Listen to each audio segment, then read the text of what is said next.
સામે સામે લડતા હતા, પણ મારી નમ્રતા જોઈને મેં સામે રામ રામ કરવા ગયો અને એમને અહમ આવ્યો અને એમણે રામ રામ નતા કર્યા. એ મને ને પણ મારી સમાજનું અપમાન કર્યું હતું. અને હવે અત્યારે આપણે તાલુકા પંચાયત જિલ્લા પંચાયત ના બનાવીએ અને ક્યાંક આપણને વિકાસ કામમાં નડતરરૂપ થાય અને કોંગ્રેસને તમે વોટ આપો તો પાપ લાગે. અહીં સાહેબ ભાભર તાલુકાએ છગ્ગા અને ચોગ્ગા માર્યા હતા, ક્રિકેટ મેચ રમીએ ને એ રીતે અમને બધાના શ્વાસ અધર થઈ ગયા હતા કે હવે આપણે હારી જશું, પણ સમાજે લાજ રાખી અને સમાજને વંદન કરું છું. આજ બી વંદન કરું છું. આ સમાજને ગર્વ હોવું જોઈએ કે જ્યારે આપણો દીકરો આખા ગુજરાતમાં નામ રોશન કરતો હોય તો સમાજને તો આખું મેચીને કમળને વોટ આપવું પડે. આમ ઢીલી ઢીલી છે તે પ્રદેશમાંથી આવ્યા છે અજયભાઈ, અને આપણે એમને અહીંથી પ્રોમિસ આપવાની છે કે આપણે જિલ્લા પંચાયત તાલુકા પંચાયત જીતાડવાની. એટલા માટે આવ્યા છે. બોલો ભારત માતા કી ખૂબ ખૂબ આભાર. આપણા પ્રદેશ મહામંત્રી અજયભાઈ બ્રહ્મટ સાહેબ, આપણા પ્રમુખ શ્રી, નવનિયુક્ત જિલ્લાના અને શ્રદ્ધેય મંચ અને અહીં પધારેલ આગેવાનો, માતાઓ અને બહેનો, તમામને મારા વંદન. આપણે હમણાં જ લગ્ન પ્રસંગ ચાલી રહ્યા છે. એવો જ આપણો રૂડો પ્રસંગ છે મોદી સાહેબનો, આપણા ભૂપેન્દ્રભાઈ સાહેબનો પ્રસંગ ચાલી રહ્યો છે. અત્યારે આ જિલ્લા પંચાયત અને તાલુકા પંચાયતની ચૂંટણી ચાલી રહી છે. હમણાં જ વાત કરી આપણા મહામંત્રીએ કે સમય બદલો લેવાનો, આપણે લડીને બદલો ના લેવાનો, વોટ આપીને બદલો લેવાનો છે. ત્યારે પેટા ચૂંટણીની વાત કરી, મારી તો નમ્રતા જ હોય.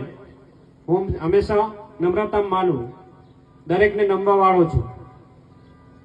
ત્યારે પણ સામે સામે લડતા હતા, પણ મારી નમ્રતા જોઈને મેં સામે રામ રામ કરવા ગયો અને એમને અહમ આવ્યો અને એમણે રામ રામ નતા કર્યા. એ મને ને પણ મારી સમાજનું અપમાન કર્યું હતું.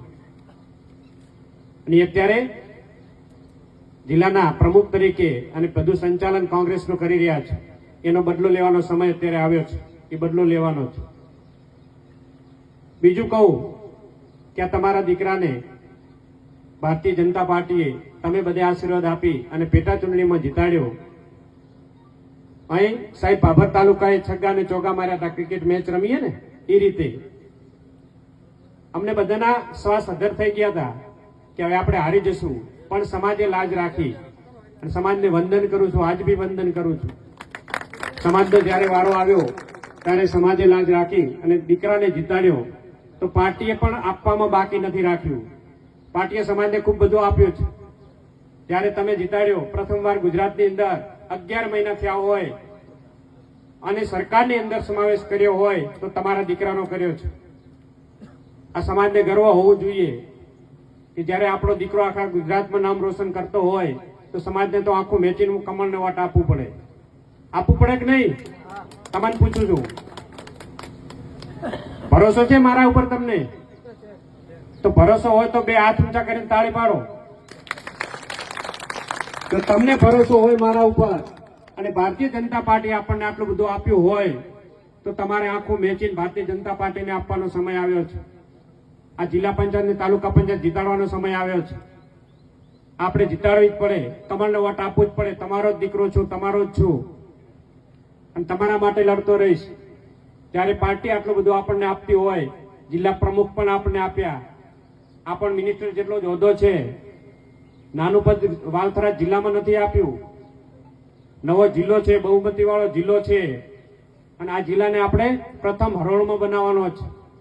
જ્યારે બહુમતી વાળો જિલ્લો હોય, 3 વિધાનસભા ભાજપની હોય અને આપણું આ જિલ્લા પંચાયત અને તાલુકા પંચાયત આપણી ના બને તો આપણે નગુણા કહેવાઈએ. કારણ કે આપણા વિકાસ અટકી જાય. આમ તો જાહેરમાં ના કહેવાય, પણ કોઈક સારું કામ કરતા હોય ને આપણે અડચણરૂપ થઈએ તો પાપ લાગે ને? લાગે જ નહીં પાપ? આપણે સારું કાર્ય કરવા જતા હોઈએ અને કોઈક એમાં ઈંધણ નાખે અને કામ ન થવા દે તો આપણને પાપ લાગે. એવું જ ભારતીય જનતા પાર્ટીનું વિકાસના કામ થતા હોય છે. અને અત્યારે છેલ્લા 1.5 વર્ષથી કોઈ ગામ એવું નથી કે વિકાસના કામ ન થતા હોય. અને હવે અત્યારે આપણે તાલુકા પંચાયત જિલ્લા પંચાયત ના બનાવીએ અને ક્યાંક આપણને વિકાસ કામમાં નડતરરૂપ થાય અને કોંગ્રેસને તમે વોટ આપો તો પાપ લાગે. આ હકીકત છે. લાગે કે ના લાગે? કારણ કે આપણા વિકાસના કામ અટકી જાય અને વિકાસના કામ અટકે તો પાપ તો લાગવાનું જ ને આપણને. એટલે તમામને મારી વિનંતી છે કે 26 તારીખના રોજ આપણે આપણા ઉમેદવારોને કમળના નિશાન ઉપર વોટ આપી અપાવીને જીતાડજો. અને તમારા દીકરાને ખૂબ મોટું માન પાર્ટી આપ્યું છે. આ બંને અમે બેઠા બંને જણાને અમારા બંને જણાના હાથ મજબૂત તમારે કરવાના છે અને અમારા હાથ મજબૂત કરશો ને તો તમે બધા મજબૂત છો. અત્યારે આખા ગુજરાતની અંદર તમે જાઓ અને આપણા વિધાનસભાનું નામ લો તો તમારા કામ થઈ જતા હોય. એક દાખલો આપો નાનો કે આપણા વિસ્તારના જ ગયા હતા સુરતની અંદર ગયા અને રાત્રે 3 વાગે પોલીસ વાળાએ રોક્યા. એમના પાસે આપણે તો ખબર છે ને આપણા વિસ્તાર પર ગાડીના કાગળિયા ન હોય, લાયસન્સ ન હોય, બ્રેકની લાઇટો ચાલુ ન હોય, ખામીઓ તો હોય જ. ત્યારે વિચારવા પડ્યા કે હવે શું કરશું. ત્યારે કોઈ આરો નતો અને પોલીસ વાળાને કીધું કે ભાઈ અમાને તો કોઈ ઓળખાણ નથી પણ એક અમારા ધારાસભ્યને સ્વરૂપજીને ઓળખીએ છીએ એમને ફોન કરીએ. આટલું કીધું ને એટલે તરત જ એમને જવા દીધા કે ભાઈ ફોન નથી કરો, તમે તર જાઓ. આ તાકાત તમે બધા અપાઈશ, આ ગુજરાતની ઓળખાણ તમે બધા અપાઈશ, આખા ગુજરાતની અંદર તમે બધા નામ રોશન કર્યું છે. અને હવે તમે બધાય સમાજને અને અમને બંને મોટા કરવા માંગતા હો અને સમાજનું નામ રોશન કરવા માંગતા હો તો તમારે ભારતીય જનતા પાર્ટીના કમળને વોટ આપવું પડશે. આપણે આ તાલુકા અને જિલ્લા પંચાયત જીતાડવી પડશે. જીતાડશો ને બધાય? મક્કમ છો ને બધાય? તો માં ચામુંડાની જય બોલાવું અને 2 હાથ ઊંચા કરીને વચન આપો. અને આપણા બ્રહ્મભટ્ટ સાહેબ પણ આવ્યા છે, એમને પણ ભરોસો આપો કે અમે આ તાલુકા અને જિલ્લા પંચાયત જીતાડીને મૂકીશું. બોલો ચામુંડ માત કી